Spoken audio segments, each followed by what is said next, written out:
बच्चों, पहले वीडियो में मैंने आपको 2 अंकों की, 3 अंकों की और 4 अंकों की संख्याओं का जोड़ और घटा त्वरित गति से कैसे करें, हम जल्दी से कैसे करें, वे तरीके सिखाए थे।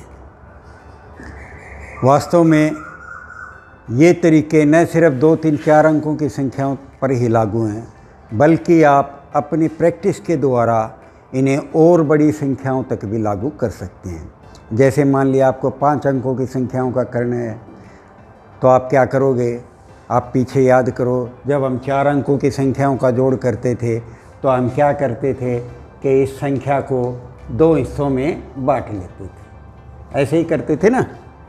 तो ऐसे ही अगर आपको 5 अंकों की संख्याओं का जोड़ करना है, मान लिया एक संख्या ये है, दूसरी संख्या ये है, तो इसको भी 2 हिस्सों में बांट लो, एक हिस्सा 3 का, एक हिस्सा 2 अंकों का।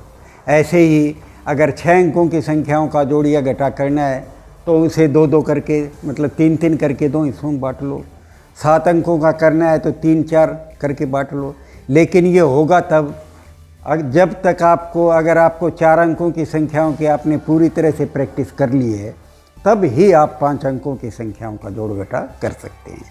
जब आप 5 अंकों का कर लोगे तभी आप 6 अंकों का कर सकते हैं। मतलब आपको सीढ़ी दर सीढ़ी चढ़ना पड़ेगा, आप सीढ़ी उलांघ नहीं सकते हैं।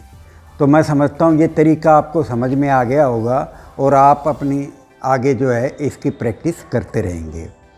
आज मैं इस जोड़ घटा के से कुछ आगे बढ़ करके आपको गुणा के कुछ आसान तरीके बताऊँगा कि संख्याओं का जो है जल्दी से जल्दी गुणा कैसे किया जाए। तो आज हम 2 अंकों की संख्याओं से शुरू करेंगे कि 2 अंकों की संख्याओं का 11 से गुणा कैसे किया जाता है। तो मान लिया ये 2 अंकों की संख्या है,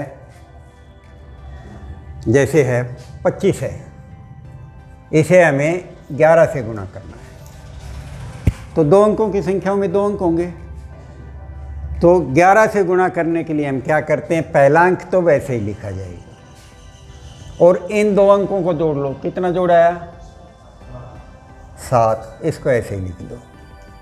तो 25 गुणा 11 275 करके देखो सही है या नहीं। मान लिया आपको 35 को 11 से करना है, 3 और 5, 3 को तो 3 लिख दो, 3 और 5 8, बस बीच के अंक में इनका जोड़ लिख दो, हो गया 385।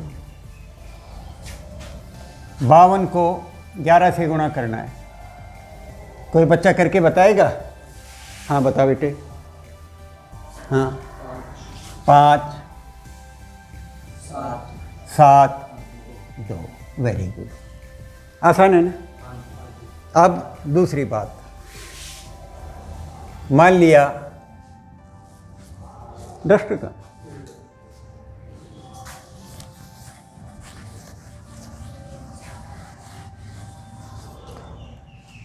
मान लिया हमें 68 को 11 से गुणा करना है, तब कैसे करेंगे? 6,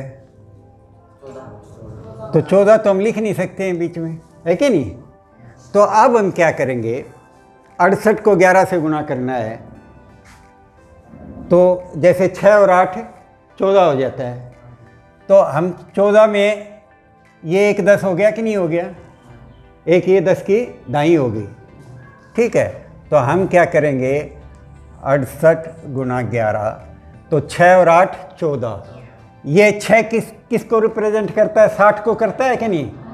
60 और 14 कितने होंगे, 74, और ये आखिर में क्या है, 8। तो हम 60 और 14 को जोड़ेंगे और 60 और 14 74 ऐसे लिख के और आखिर में 8 लिख देंगे। 88 को 11 से करना है,